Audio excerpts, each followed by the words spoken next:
Hello students, मैं S Chandrawat स्वागत करता हूं आप सभी का फिर से विनायक एजुकेशन ग्रुप के सेट के ऊपर, जहां फिर से लेकर आपके सामने हाजिर हो चुका हूं 12th क्लास केमिस्ट्री। और इस 12th क्लास केमिस्ट्री के अंदर अपन चर्चा कर रहे हैं लेसन 16 त्रिविम रसायन स्टीरियो केमिस्ट्री से संबंधित। प्यारे विद्यार्थियों, प्रकाशिक समावता से संबंधित महत्वपूर्ण बिंदुओं से संबंधित अपन बात यहाँ पर कर रहे हैं और इस बात को अपन यहाँ पर आगे बढ़ाते हैं। पिछले सेशन में मैंने आप लोगों को सममिति के तत्व बताए हैं। सममिति के दो तत्व अपन पढ़ चुके हैं, सममिति का तल और सममिति का अक्ष। इनके बारे में बात हो चुकी है। एक और बचता है अपना तीसरे नंबर का, और वो है सममिति केंद्र। तो इसके बारे में अपन आज बात करते हैं। आप लोग बिल्कुल नोट्स बनाने के लिए रेडी हो जाइए, शुरू करते हैं आज का सेशन। तो तीसरा सममिति का तत्व है अपने पास सममिति केंद्र। सममिति केंद्र, इसके बारे में बात करते हैं। तो देखो, ऐसा केंद्र जहां से सीधी रेखा खींचने पर किसी भी अणु में, या बोल सकते हैं अपन ऐसा केंद्र जिसमें सीधी रेखा खींचने पर आमने सामने जो भी भाग दिखाई दे वो दोनों जो होते हैं वो समान हो, या वहां से समान दूरी पर परमाणु उपस्थित हो, तो इसे बोलेंगे अपन सममिति केंद्र। देखो पहले विद्यार्थियों, एक बार मैं फिर आपको समझाता हूं।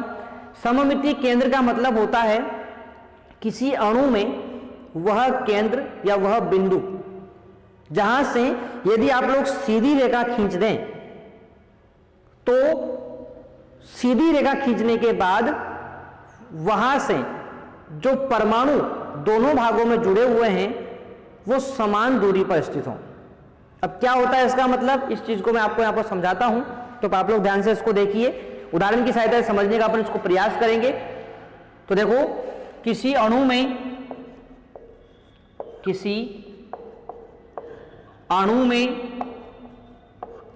वह काल्पनिक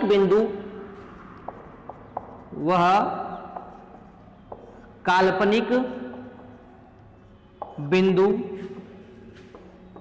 जहां से यदि कोई सीधी रेखा खींची जाए, जहां से यदि कोई सीधी रेखा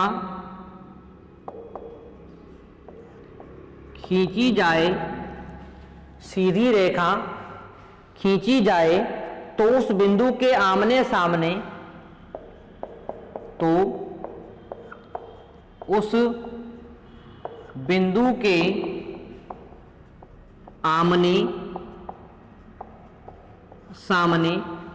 बिंदु के आमने सामने दोनों ओर वाले समान परमाणु, दोनों ओर वाले समान परमाणु समान दूरी पर, समान परमाणु समान दूरी पर स्थित होते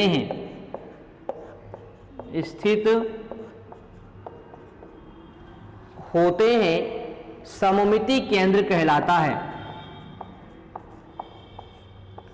सममिति केंद्र कहलाता है। सममिति केंद्र कहलाता है।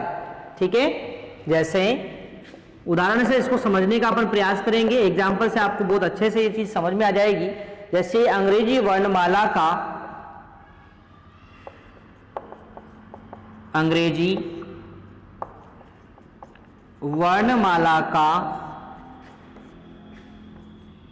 एस अक्षर, अंग्रेजी वर्णमाला का एस अक्षर तथा एथीन, बेंजीन आदि अणु में एस अक्षर तथा एथीन, बेंजीन आदि अणुओं में सममिति केंद्र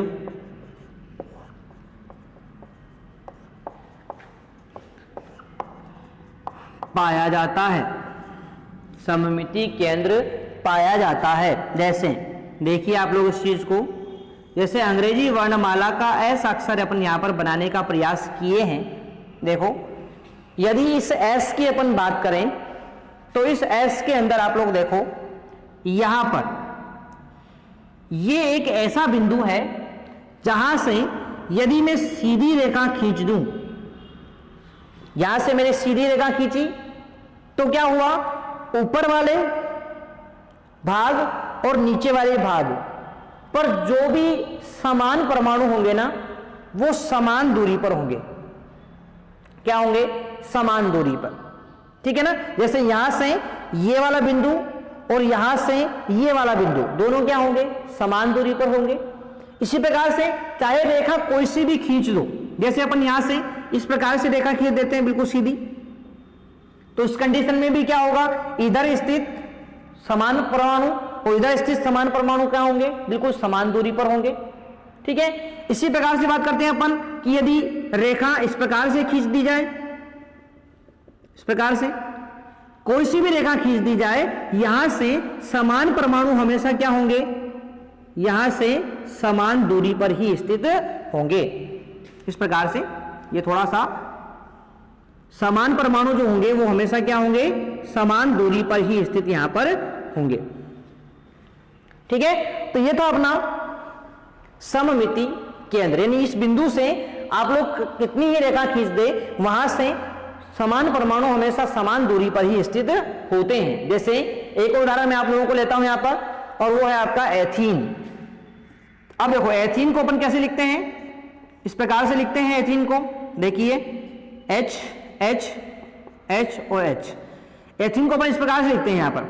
अब देखो इसके बीचों बीच यहां पर एक ऐसा केंद्र है जहां से यदि आप लोग सीधी रेखा डाल दें तो इस प्रकार से ये इस अणु को, यानी यहां से गुजरने वाली जो सीधी रेखा होगी, यहां से समान परमाणु हमेशा समान दूरी पर ही स्थित होंगे। कहां होंगे, समान परमाणु हमेशा समान दूरी पर ही स्थित होंगे। थोड़ी सी टेढ़ी रेखा अपन ने खींच दी है, ठीक है।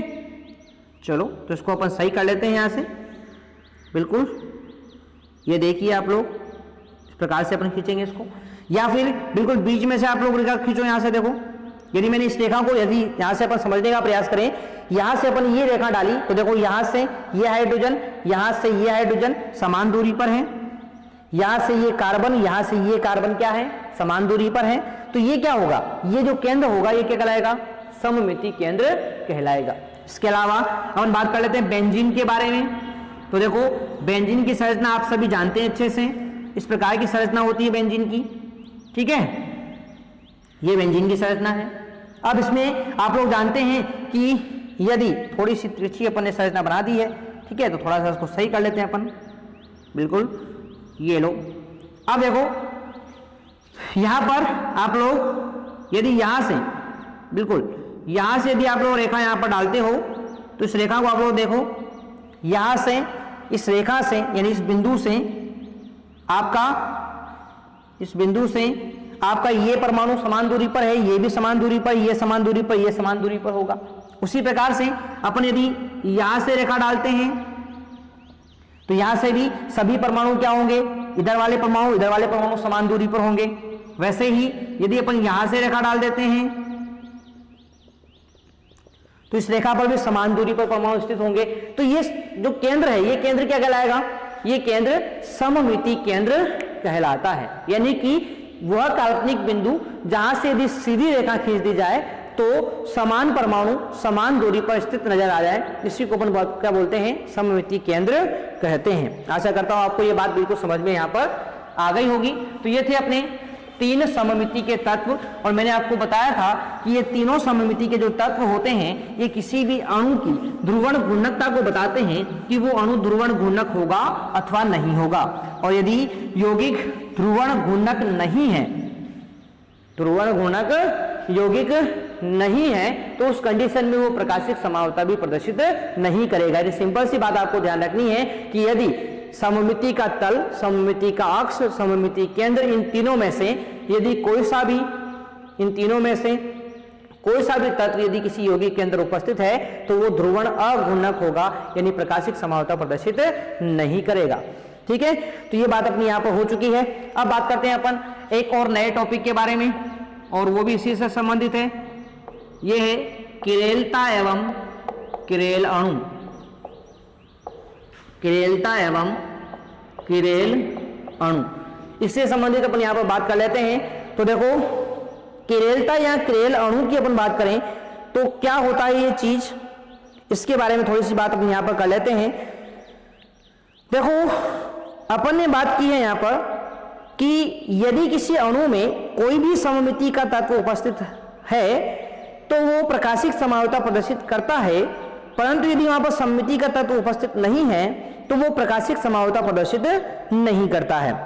ठीक है, अब देखो भाई, तो वह अणु जिसमें सममिति तत्व उपस्थित नहीं है वो असममित हो जाता है और ध्रुवण घूर्णकता प्रदर्शित करता है।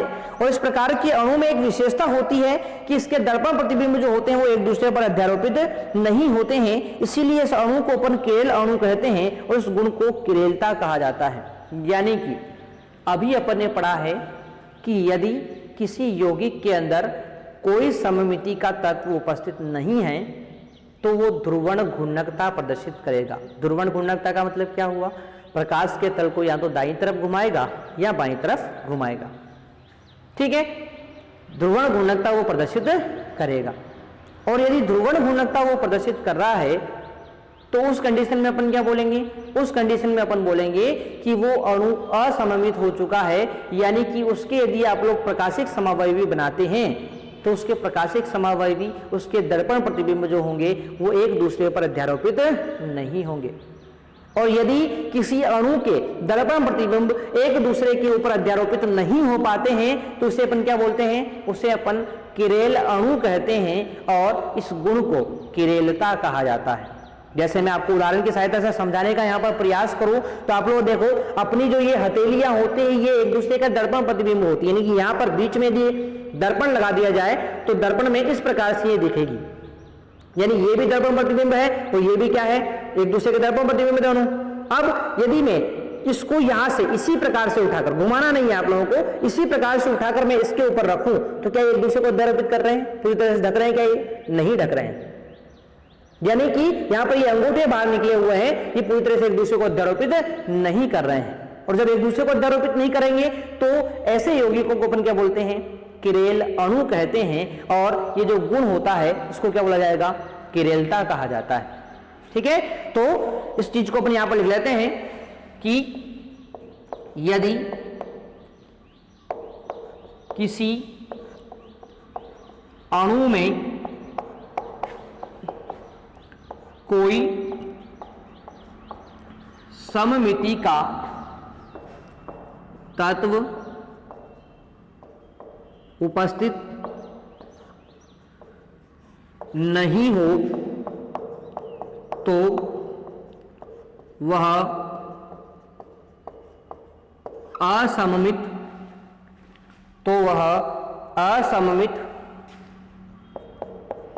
हो जाता है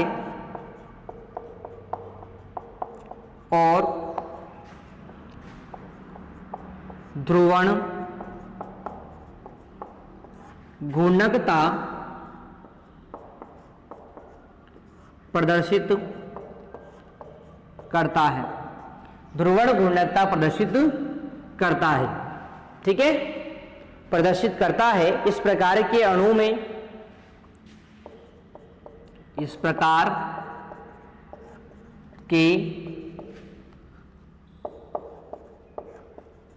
अणु में एक विशेषता होती है, एक विशेषता होती है कि इसके दर्पण प्रतिबिंब की, इसके दर्पण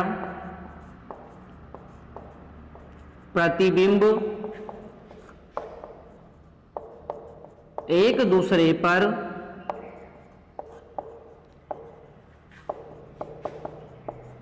अध्यारोपित एक दूसरे पर अध्यारोपित नहीं होते हैं, एक दूसरे पर अध्यारोपित नहीं होते हैं। इसलिए ऐसे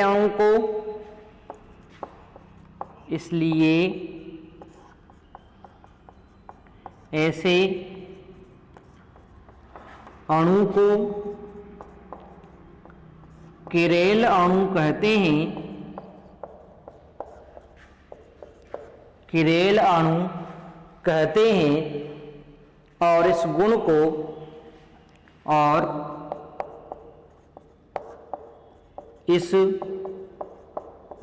को किरेलता कहा जाता है, किरेलता कहा जाता है। तो ये बात होगी अपनी किरेलता व किरेल अणु से संबंधित। ठीक है, अब बात यहां पर करें तो देखो एक बात ध्यान रखें कि पहचानेंगे कैसे कि कोई अणु किरेल है अथवा नहीं है। तो वो सिंपल सा तरीका है कि यदि किसी कार्बन की चारों संयोजकताएं अलग अलग परमाणु या समूहों द्वारा संतुष्ट हो, यदि किसी कार्बन की चारों संयोजकताएं अलग अलग परमाणु या समूह द्वारा संतुष्ट हो तो वो किरेल अणु हो सकता है। इसकी अपन पहचान करने का एक सिंपल सा तरीका है, मैं आपको यहां पर बता देता हूं कि यदि किसी कार्बन की चारों संयोजकताएं, क्योंकि अपन कार्बनिक यौगिकों की बात कर रहे हैं अपन यहां पर, यदि किसी कार्बन की चारों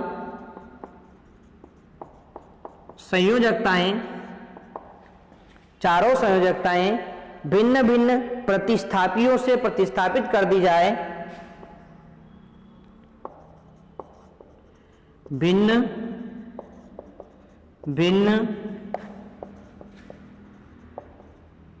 प्रतिस्थापियों द्वारा प्रतिस्थापित कर दी जाए, प्रतिस्थापित कर दी जाए तो वह असममित अर्थात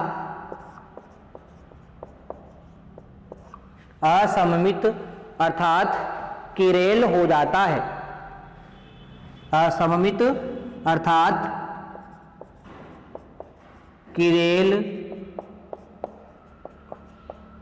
हो जाता है, असममित अर्थात किरेल हो जाता है और ध्रुवण घूर्णकता या प्रकाशिक सक्रियता प्रदर्शित करता है, हो जाता है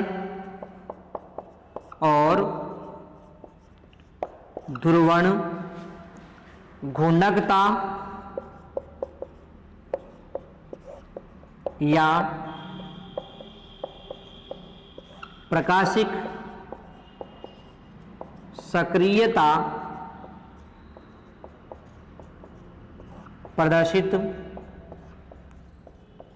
करता है, सक्रियता प्रदर्शित करता है। जैसे एग्जाम्पल अपन लेते हैं यहां पर, और वो है लैक्टिक अम्ल। कौन है? लैक्टिक अम्ल। इसके बारे में अपन बात करें तो देखो यहां पर लैक्टिक अम्ल का फॉर्मूला इस प्रकार से होता है COOH HOH और नीचे जुड़ा हुआ है CH3। ठीक है, अब देखो यहां पर अपन बात करते हैं तो ये लैक्टिक अम्ल का फॉर्मूला है। इसमें आप लोग इस कार्बन को देखो, ये कार्बन जो है इसकी चारों संयोजकताएं अलग अलग समूहों द्वारा प्रतिस्थापित कर दी गई है। देखो एक COOH है, एक H है, एक OH है, एक CH3 है। तो एक ही कार्बन की चारों संयोजकताएं अलग अलग समूहों द्वारा प्रतिस्थापित कर दी गई है, तो फिर ये जो कार्बन होगा ये असममित हो जाएगा और इस प्रकार के कार्बन को अपन किरेल कार्बन कहते हैं, जिसे इस प्रकार से स्टार लगाकर प्रदर्शित करते हैं। और यदि ये किरेल कार्बन है किसी भी अणु के अंदर उपस्थित, यानी लैक्टिक अम्ल के अंदर उपस्थित ये किरेल कार्बन उपस्थित है, तो उस कंडीशन में ये यौगिक ध्रुवण घूर्णकता प्रदर्शित करेगा, यानी कि ये प्रकाशिक समावता यहाँ पर प्रदर्शित करेगा। अब इसके प्रकाशिक समावयव बनाते कैसे हैं, तो वो सिंपल सा है। क्या करना है आपको, कार्बन को यही रखना है। अब देखो ऊपर क्या जुड़ा हुआ है, COOH, दर्पण प्रतिबिंब में भी ऐसा ही दिखाई देगा, ठीक है। अब यहाँ पर इधर क्या जुड़ा हुआ OH, तो पास में OH है दर्पण के, तो इधर क्या हो जाएगा, इधर ये OH इधर दर्पण के पास ही आ जाएगा, ठीक है। आगे बात करते हैं, ये H कहाँ जाएगा, दूर जाएगा, और ये CH3 यहाँ पर आ जाएगा। तो ये दर्पण प्रतिबिंब यहाँ पर एक दूसरे के बन चुके हैं ये, ठीक है। तो इस प्रकार से अपन यहाँ पर प्रकाशिक समावता प्रदर्शित करते हैं, ठीक है। तो यहाँ तक की बात आपको बिल्कुल यहाँ पर समझ में आ गई होगी। किरेलता व किरेल अणु के बारे में मैंने आपसे यहाँ पर चर्चा की है, ठीक है। तो ये था अपना आज का सेशन, जिसमें मैंने आप लोगों को बता दिया है किरेलता व किरेल अणु के बारे में सामान्य सी बातें, और भी बहुत सारी बातें इसके बारे में पढ़ना है अपन को, तो वो पढ़ेंगे नेक्स्ट सेशन में। तब तक के लिए टेक केयर, बाय।